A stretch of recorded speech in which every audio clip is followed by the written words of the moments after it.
I guess तो RRB group D के जो फिजिक्स के न्यूमेरिकल क्वेश्चंस है उसके सीरीज हम कंटिन्यू करेंगे, जिसमें हम 41 to 50 क्वेश्चन देखेंगे कंप्लीट, 10 क्वेश्चन देखेंगे अगेन।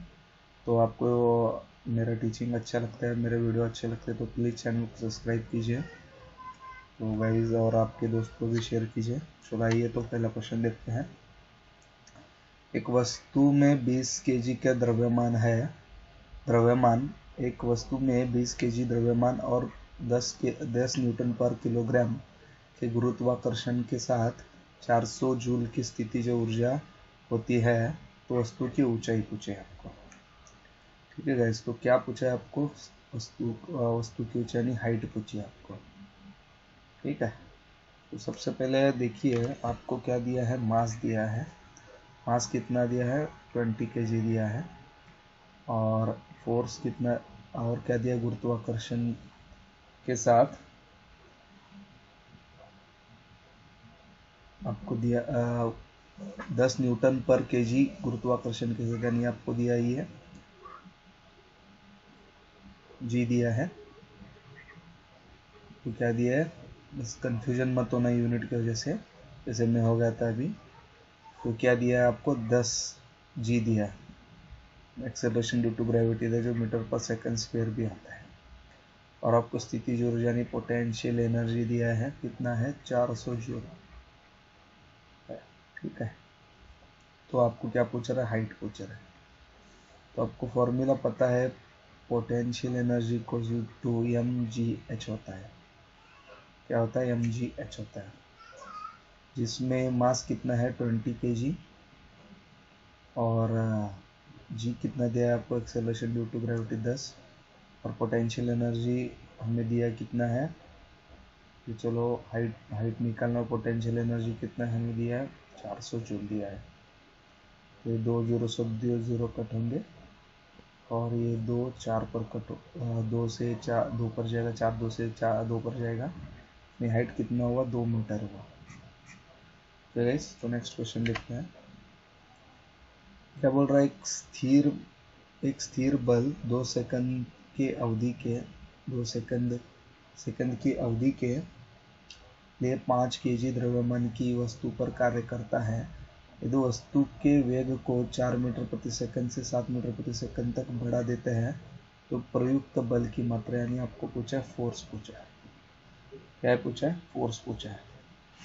ठीक है, तो सबसे पहले क्या क्या दिया है हमने? मास दिया है 5 केजी और टाइम दिया है 2 सेकंड। और v फाइनल वेलोसिटी दी है 7 मीटर पर सेकंड। और इनिशियल वेलोसिटी u दिया है 4 मीटर पर सेकंड दिया है।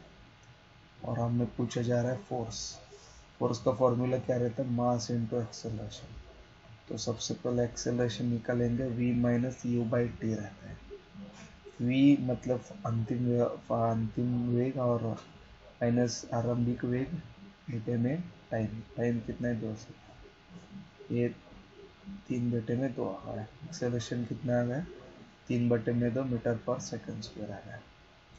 उसके बाद क्या निकालना है हमें? फोर्स निकालना है। क्या रहता है? Mass into acceleration. मास कितना है? 5 केजी है। और एक्सेलरेशन हमने निकाला है 3/2। तो कितना होता है? 5 तिया 15 होता है बटे में 2। ये कितना हुआ? 7.5 हुआ। ओके, फोर्स कितना हुआ? 7.5 न्यूटन होगा। कितना होगा? 7.5 न्यूटन होगा, 7.5 न्यूटन होगा। तो नेक्स्ट क्वेश्चन 43rd क्वेश्चन देखते हैं। 43rd क्वेश्चन क्या कर रहा है?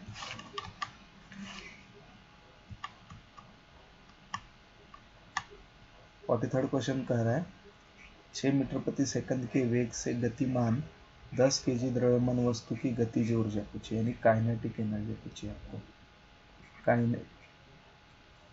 काइनेटिक एनर्जी पूछी है। ठीक है गाइस, तो काइनेटिक एनर्जी पूछी। क्या क्या दिया है हमें? वेग दिया है, वेलोसिटी दिया है 6 मीटर पर सेकंड, और मास दिया है 10 केजी। और काइनेटिक एनर्जी पूछा है। काइनेटिक एनर्जी रहता है 1/2 mv²। तो काइनेटिक एनर्जी निकालना है हमें 1/2। मास कितना है? 10, चलो ठीक है, वेलोसिटी पहले ले ले। v का स्क्वायर रहता है 6 × 6 और मास दिया है 10, तो ये कितना होगा 3, 6 × 18 और ये 10 का 1 0, 180 होगा। काइनेटिक एनर्जी कितना होगा गाइज, 180 जूल में होगा। ओके, नेक्स्ट क्वेश्चन देखते हैं।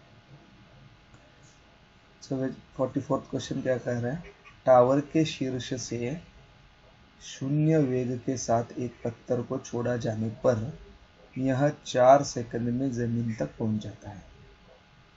ठीक है, कितने सेकंड में, 4 सेकंड में पहुंच जाता है। तो बताइए टावर की ऊंचाई पूछी है। ठीक है, समझो गाइज ये टावर है एक, ठीक है, यहाँ से ये टावर की ऊंचाई से एक बड़ा सारा पत्थर फेंका जा रहा है। ठीक है, शून्य वेग के साथ एक पत्थर छोड़ा जाता है। ठीक है, अब ये समझो किसी के हाथ में पत्थर है और इसे छोड़ा जा रहा है, यानी इसका प्रारंभिक वेग कितना होगा, 0 होगा। सही है गाइज, ठीक है, प्रारंभिक वेग 0 होगा और ये ग्रेविटी नीचे खींचेगी इसीलिए नीचे आएगा ये, तो आरंभिक वेग तो 0 होगा। ठीक है, क्योंकि अभी हाथ में पकड़ा है ना, अभी तो छोड़ा नहीं है, यानी जब वो छोड़ा जाएगा तब तो आरंभिक वेग उसका यानी इनिशियल वेलोसिटी उसका 0 होगा। ठीक है, तो पूछा जा रहा है चौथे सेकंड बाद, यानी समझो ये चौथे सेकंड में यहाँ आएगा पत्थर, कौन से, ये टाइम कितना रहेगा, 4 सेकंड। ठीक है, 4 सेकंड क्या पूछा, 4 सेकंड में ज़मीन पर पहुंच जाता है। तो ये क्या कह रहा है, चौथे सेकंड पूरे ज़मीन पर पहुंच जाएगा। ठीक है, चौथे सेकंड में तो पूरा ज़मीन पर पहुंच जाएगा।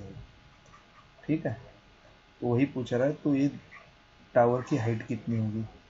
ठीक है, ओके, तो लिख लेंगे हम क्या क्या दिया है। सबसे पहले इनिशियल टाइम कितना दिया है, 4 सेकंड दिया है और इनिशियल वेलोसिटी तो 0 है और acceleration due to gravity 10 metre पर सेकंड है, सेकंड स्क्वायर है और ऊंचाई h पूछी गई है, आपको हाइट पूछी है। ये आप कह सकते हो, इसे डिस्प्लेसमेंट भी कह सकते हो, कोई दिक्कत नहीं है। और डिस्प्लेसमेंट का फॉर्मूला रहता है s is equal to ut plus 1/2 at square रहता है।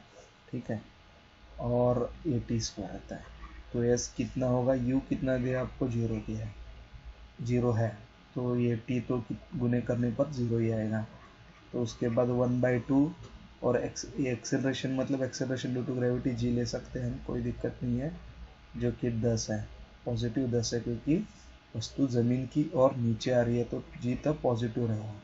अगर एक वस्तु नीचे से ऊपर जा रही है तो g आपको माइनस लेना पड़ेगा। ठीक है, 10 हो गया और टाइम कितना दिया है हमें, 4 सेकंड दिया है, तो 4 का स्क्वायर 4 गुने में 4, तो ये 2 से 4 पे कट 2 होगा, तो 4 दूना 8 और ये 10 0, तो कितना होगा गाइज, 80 मीटर होगा। ओके गाइज, मुझे लगता है इस यहाँ पे कोई डाउट नहीं होना चाहिए। नेक्स्ट क्वेश्चन देखते हैं। धरती के सतह पर मापे जाने पर एक वस्तु 60 न्यूटन वजन का है, तो चंद्रमा के सतह पर इसका वजन क्या होगा। ठीक है, समझो एक वस्तु है 60 kg का, 60 न्यूटन का। ठीक है गाइस, तो वेट पूछ रहे हैं ना, तो वेट क्या होता है, मास इनटू ग्रेविटी होता है। ठीक है, मास इनटू ग्रेविटी होता है। कितना है ये, अर्थ पे कितना है, 60 न्यूटन है, तो ये पूछ रहे हैं मून पे कितना होगा। ठीक है, इस पर मून पे कितना होगा। ठीक है गाइस, तो हमें ये मालूम होना चाहिए, अर्थ पे मून पे जो भी वजन रहता है वो अर्थ का 1/6 रहता है। ठीक है, कितना रहता है, मून पे जो भी वजन होगा अर्थ का 1/6 होता है। ठीक है, इसीलिए जो मून पर का जो वेट होगा, अर्थ पर कितना दिया है, उस वस्तु का वजन 60 न्यूटन दिया है और बटे में 6 होगा क्योंकि 1/6 रहता है ना, तो 6 से 6 कट होगा तो कितना होगा, 10 न्यूटन होगा, यानी मून पर उस वस्तु का वजन 10 न्यूटन होगा। ठीक है, तो 46 क्वेश्चन देखते हैं हम। 46 क्वेश्चन क्या कर रहा है, विद्युत बल्ब है 200 220 वोल्ट का, 220 वोल्ट का। तो वोल्टेज कितना दिया है, 220 वोल्टेज दिया है, वोल्ट दिए 200 वोल्ट जनरेटर से जुड़ा हुआ है। इसके माध्यम से उत्पादित धारा 0.5 एम्पियर है, यानी करंट कितना है, 0.5 एम्पियर है।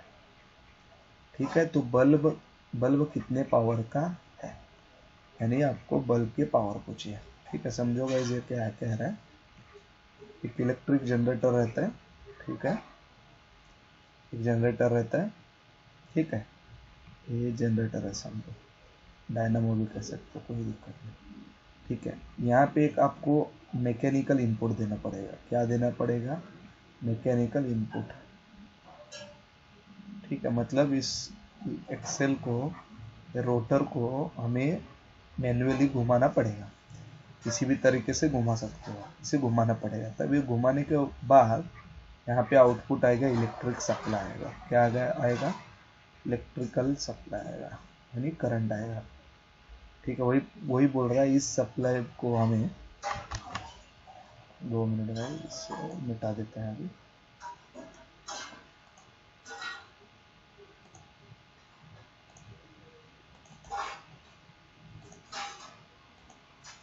ठीक है, तो यानी ये जो जनरेटर पर आया है वायर, दो आउटपुट आया है, इसे हम एक बल्ब से जोड़ देंगे।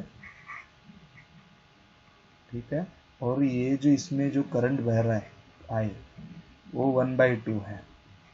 और ये जो वोल्टेज रहेगा, voltage difference between the potential difference between two terminal में वोल्टेज जो है वो 220 वोल्ट है। ठीक है, तो वही पूछ रहा है ये पावर कितना खींचेगा फिर। ठीक है, कितने पावर का है ये पूछ रहा है। तो पावर का फॉर्मूला आपको मालूम होना चाहिए, power is equal to voltage into current. ठीक है, यानी P is equal to V into I. क्या होगा, P is equal to V into I. Okay guys, P is equal to V into I. तो P निकालना है हमें, voltage कितना दिया है 220 इंटू आई कितना है 1/2, तो ये कट होगा 110, यानी पावर कितना होगा 110 वाट होगा।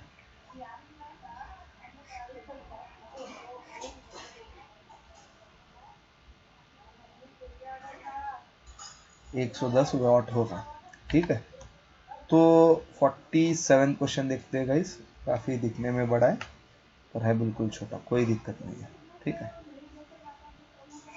तो गाइस क्या बोल रहा है क्वेश्चन, क्या कह रहा है, जब जब बिजली के एक हीटर स्रोत से 4 एम्पियर, स्रोत छोड़ दो कोई नहीं, हीटर से 4 एम्पियर की विद्युत प्रवाह यानी करंट होता है, तो टर्मिनलों के बीच की इसकी गतिज अंतर 60 वोल्ट है। यानी क्या क्या दे रहा है, करंट करंट दिया है 4 एम्पियर और वोल्टेज दिया है 60 वोल्ट दिया है। यदि गतिज अंतर यानी पोटेंशियल डिफरेंस जो है वो 157.5 वोल्ट तक बढ़ा दिया जाए तो हीटर कितना विद्युत प्रवाह खींचेगा। तो गाइस क्या बोल रहा है सुनिए, समझो ये एक हीटर है जो हम पानी गर्म करने के लिए यूज करते हैं, ये वाला हीटर है समझो। ठीक है, ये हीटर है, इसमें वोल्टेज दिया है, कितना वोल्टेज दिया है, पहले 60 वोल्ट दिया है, तो V1 लिखेंगे इसे। और इसमें जो बहने वाली करंट जो है I1, ये 4 एम्पियर है। ठीक है, तो वही पूछ रहा है, अगर ये 60 वोल्ट ना देके हम इसे बढ़ाकर 157.5 वोल्ट 157.5 वोल्ट अगर दिए तो करंट कितना खींचेगा, ये पूछ रहा है। ठीक है, यानी I1 V1 हो गया, तो V2 कितना है इसमें 157.5 वोल्ट। तो आपको पूछा है I2 क्या है। तो गाइज आपको एक लॉ मालूम होना चाहिए, Ohm's law. Ohm's law. Ohms नाम के एक वैज्ञानिक थे, प्रसिद्ध वैज्ञानिक, जिन्होंने एक फॉर्मूला दिया था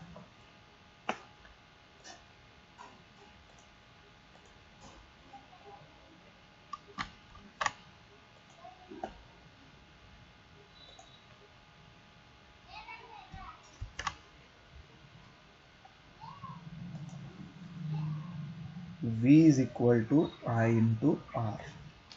ठीक है, यानी वोल्टेज बराबर है करंट और रेजिस्टेंस के मल्टीप्लाई से।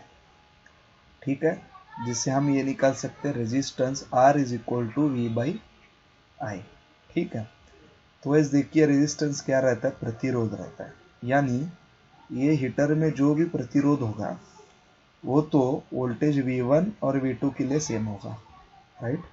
यानी जो ये R जो निकलेगा ये वोल्टेज V1 दो या V2 दो, R तो सेम ही रहेगा, क्योंकि रेजिस्टेंस क्या रहता है, ये जो हीटर बनाया गया है ना, इसकी प्रॉपर्टी ही रहती है।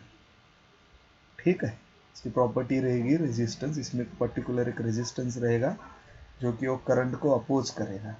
ठीक है, और वो रेजिस्टेंस की वजह से ही वो हीट हो जाएगा, क्योंकि फाइनली रेजिस्टेंस जो रहता है वो हीट में ही कन्वर्ट होगा।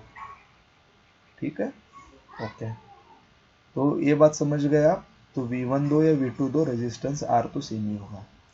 ठीक है, दोनों लिहाज से। तो आप ये कह सकते हो R1 is equal to R2। ठीक है ना, R1 is equal to R2, then R मतलब क्या है, V1 V बाई आई रहता है, तो V1 upon I1 is equal to V2 upon I2। Okay,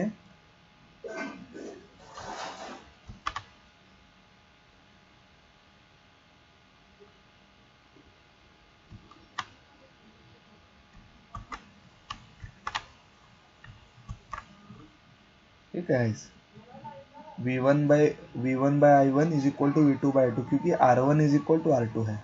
ठीक है, तो V1 कितना दिया है, 60 वोल्टेज दिया है, और I1 कितना है 4, इक्वल टू V2 कितना दिया है, देखिए V2 कितना दिया है 157.5 दिया है ना।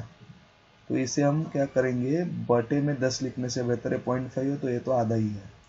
हम करेंगे 157 इंटू 2, ये कितना होता है, ये 200, ये 2 इंटू 1 200 होगा, और 57 बोले तो इंटू 2 बोले तो 114 होगा, यानी 314 प्लस 1 करना, ये कितना हो 315 होगा, बटे में 2 कर देना।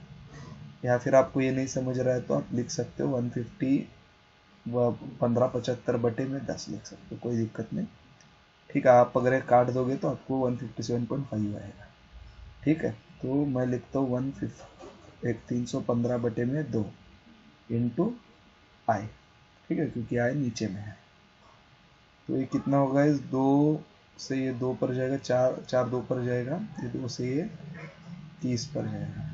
ठीक है, तो ये 15 दूना 30, 15 दूना 30, 15 1 15, तो I2 कितना होगा, ये 21/2, तो 21/2 कितना होता है 10.5 होगा, 10.5 होगा। I2 कितना होगा 10.5 एम्पियर होगा। ओके गाइस, समझ गए आप। तो क्या बोल रहा है, वही बोल रहा है, देखिए वोल्टेज बढ़ने पर करंट बढ़ना चाहिए। ठीक है, क्योंकि देखिए आप अगर फॉर्मूला देखोगे V इज इक्वल टू, देखिए V is equal to I into R है ना, इसका मतलब V is directly proportional to I है। ठीक है, V is directly proportional to I, जैसे जैसे V बढ़ेगा वैसे वैसे I भी बढ़ेगा। ठीक है, देखिए हमने क्या किया, पहले 60 वोल्टेज दिया था, तो अभी 4 एम्पियर का करंट दे रहा है। जब वोल्टेज बढ़ा के 60 से 157, यानी लगभग 1.5 गुना हम बढ़ा रहे हैं, तो करंट भी 1.5 गुना लगभग बढ़ रहा है। ठीक है, तो वो छोड़ो कितना बढ़ रहा है, ये देखिए आप कि हमने वोल्टेज बढ़ाया 157, तो करंट हमने कितना 4 से 10 एम्पियर पर आ गया, यानी V is equal to V is directly proportional to I रहता है, यानी जब वोल्टेज बढ़ेगा तो करंट भी बढ़ेगा। ठीक है, तो नेक्स्ट क्वेश्चन देखते हैं। 48वां क्वेश्चन क्या कर रहे हैं देखिएगा स्क्रीन पे। किसी गेंद को यदि ऊपर की ओर 25 मीटर प्रति सेकंड के प्रारंभिक वेग से फेंका जाए तो उस अपने ऊंचाई उच्चतम बिंदु तक पहुंचने में कितना समय लगेगा, और जी दिया है 10 मीटर प्रति सेकंड का स्क्वायर रहता है। ठीक है, एक्सेलरेशन ड्यू टू ग्रेविटी दिया है। क्या बोल रहा है गाइस, एक गेंद है, ठीक है,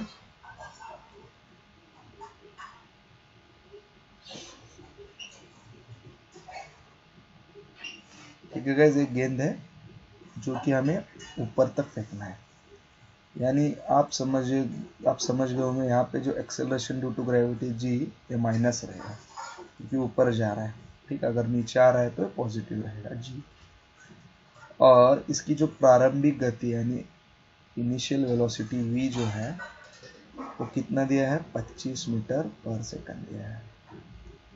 और जब ये ऊंचा जाएगा, ठीक है, समझो कहीं पे भी ये ऊंचा जाएगा, ऐसे ऊंचा जाएगा और यहीं कहीं रुक जाएगा, है ना, ग्रेविटी की वजह से ये रुक जाएगा यहाँ पे। ठीक है, और रुक जाने के बाद v कितना, यानी फाइनल वेलोसिटी इसका 0 रहेगा ना, क्योंकि ऊपर जाके कहीं ना कहीं रुक जाने वाला है। ठीक है, तो फाइनल वेलोसिटी इसका यानी अंतिम वेग 0 होगा। ओके गाइस, ठीक है, तो क्या पूछा रहा है, कितना समय उच्चतम बिंदु तक पहुंचने के लिए कितना समय लगेगा। ठीक है, तो आपको पूछ रहा है टाइम कितना पूछ रहा है। तो क्या क्या दिया है गाइस, आपको यू दिया है, इनिशियल वेलोसिटी दिया है 25 मीटर पर सेकंड, और एक्सेलरेशन ड्यू टू ग्रेविटी यानी जी दिया है जो कि माइनस में रहेगा। ये कितना होगा, -10 मीटर पर सेकंड स्क्वायर रहेगा। और क्या पूछा जा रहा है, टी पूछा जा रहा है। ओके, तो गाइज हमें एक फॉर्मूला पता है, एक्सेलरेशन यानी ए ही जी रहता है, आपको पता है। ये कोई हम जी कंसिडर करेंगे। एक्सेलरेशन क्यों कैसे लग रहा है, एक्सेलरेशन ड्यू टू ग्रेविटी लग रहा है इसमें। ठीक है, तो ए ही जी कंसिडर करेंगे। तो ए का फॉर्मूला, एक्सेलरेशन का फॉर्मूला क्या रहता है, v minus U by T रहता है। तो हमें टी चाहिए, तो टी हम निकालेंगे, T is equal to V minus U by A. इसमें v कितना है, 0 है, क्योंकि ऊपर देखिए v क्या रहता है, फाइनल वेलोसिटी रहता है। ऊपर जाकर कहीं ना कहीं बॉल रुक जाएगा, इसीलिए v 0 है। और u कितना है, v हमें u दिया है 25 मीटर प्रति सेकंड दिया है। ठीक है, u कितना दिया है, 25 मीटर प्रति सेकंड दिया है। और एक्सेलरेशन कितना है, एक्सेलरेशन कितना दिया है, यानी जी कितना दिया, माइनस में 10 है। तो गाइज टी कितना होगा, -25 अपॉन -10। तो ये पॉजिटिव होगा, माइनस माइनस प्लस हो गए, और ये होगा 2.5 होगा। 2.5 क्या है, सेकंड है, क्योंकि ये टाइम है। तो नेक्स्ट क्वेश्चन देखते हैं हम। 49 क्वेश्चन क्या करे देखिए गाइस। एक वस्तु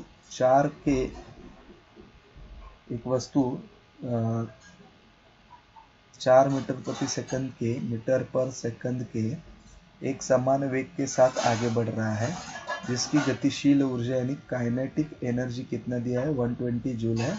तो वस्तु का द्रव्यमान खोजें। ठीक है, वस्तु का द्रव्यमान पूछा है। तो गाइज क्या दिया है आपको, काइनेटिक एनर्जी दिया है। ठीक है, अपन एक वस्तु निकालेंगे, एक बॉल है, ठीक है, और ये जा रहा है, दौड़ रहा है, या फिर या इट्स मूविंग, ठीक है, मूव कर रहा है। इसकी वेलोसिटी कितनी है गाइस, 4 मीटर पर second according to our question. और इसमें काइनेटिक जो एनर्जी है, गतिज ऊर्जा जो है, वो कितना दिया है, 120 जूल है। तो पूछ रहा है ये वस्तु का जो द्रव्यमान है या मास है वो कितना है, पूछ रहा है, मास पूछ रहा है। तो हमें पता है गाइस, काइनेटिक एनर्जी का फॉर्मूला था 1/2 mv² रहता है। तो काइनेटिक एनर्जी कितना दिया है, 120 जूल दिया है। तो 120 इज इक्वल टू 1/2, मास कितना है हमारा, वही तो निकालना है। तो ये हम ऐसे ही रखते हैं। और वेलोसिटी दिया है 4 का स्क्वायर, 4 गुने में 4, ये 2 पर जाएगा, और ये 4, चलो 4 से 3 पर, और 2 कट होने के बाद ये रहेगा 15, यानी मास कितना दिया है 15, और कितना रहेगा केजी रहेगा। ठीक है, मास हमेशा केजी में रहेगा। ठीक है, 50वां क्वेश्चन देखेंगे हमारा। 50वां क्वेश्चन क्या कर देखिए, 100 केजी द्रव्यमान के एक पिंड की गति 5 सेकंड में 5 मीटर प्रति सेकंड से 15 मीटर प्रति सेकंड हो जाती है, तो उस पर एक समान त्वरण आरोपित होता है, तो पिंड पर आरोपित बल कितना है, यानी आपको पूछ रहा है, फोर्स पूछ रहा है। ठीक है गाइस, तो कुछ नहीं है, देखिए समझो एक बॉल है। ठीक है, हमेशा बॉल ही याद रखिए, इजी रहता है समझने में।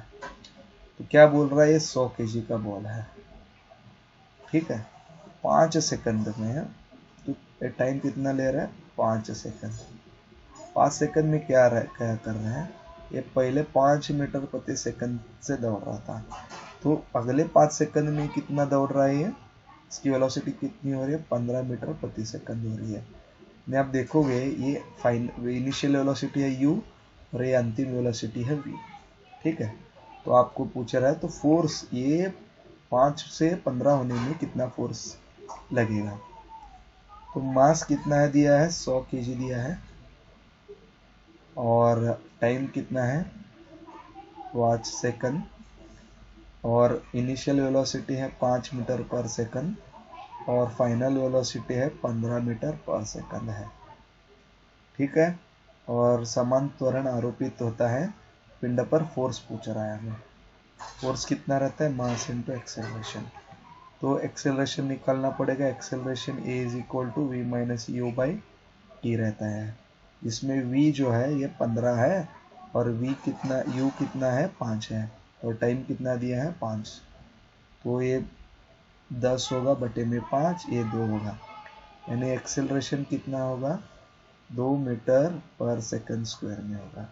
ठीक है, तो हम फोर्स निकालेंगे अभी।